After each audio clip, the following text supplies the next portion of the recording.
Welcome to NMAX Civil Muthukani. In the video, we will talk integers. Question number 5. The temperature 12 noon was 10 degree Celsius above 0.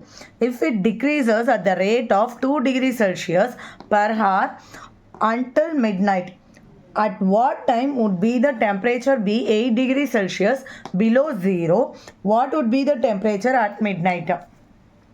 So 10 degree Celsius above ஜீரோன்னு வச்சுக்கோங்க. அப்போது ஜீரோவில் இருக்க 10 டிகிரி மேலே இருந்திருக்கு. So 8 degree Celsius, 6 degree Celsius, 4 degree Celsius, 2 degree Celsius. So ஏ அப்படின்னா டெம்பரேச்சர் 12 நூனில் 10 டிகிரி செல்சியஸ் அபோவ் ஜீரோ, ஜீரோக்கு மேலே. ரேட் ஆஃப் டிக்ரீஸ் இல்லைன்னா decreasing rate 2 degree Celsius per hour, ஒரு ஹவருக்குமே. ஸோ அப்போ 1 ஹவரில் 2 ஹவரில் அப்படி குறைஞ்சிட்டே வந்திருக்கு. So -2 degree Celsius, -4 degree Celsius, -6 degree Celsius, -8 degree Celsius, -10 degree Celsius அப்படியே போயிட்டே இருக்கும். ஸோ என்ன கேட்டிருக்காங்க, what time would be 8 degree Celsius below 0. below 0 ஆகிறதுக்கு என்ன டைம் ஆயிருக்கும் அப்படின்னு கேட்டிருக்காங்க. இப்போ இது 12 நூனில் இந்த டைமில் இருந்திருக்கு.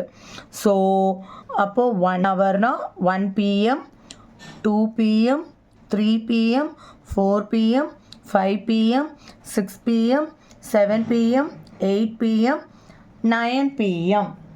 So time 8 degree Celsius, 8 degree Celsius below 0 வர்றதுக்கு எவ்வளோ ஆயிருக்கு, 9 PM. அந்த ஸ்கிப் ஜவுன் இப்போ பார்த்துட்டு போடணும்.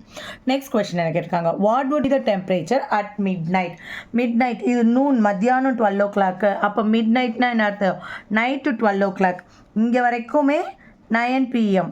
அப்போ இது 10 PM. So 11 PM, 11 PM, நட்ராத்திரி 12 AM. So mid night வர்றதுக்கு எவ்வளோ டிகிரி அது இருந்திருக்கும் அப்படின்னு பார்த்தீங்கன்னா, மிட் நைட் டெம்பரேச்சர்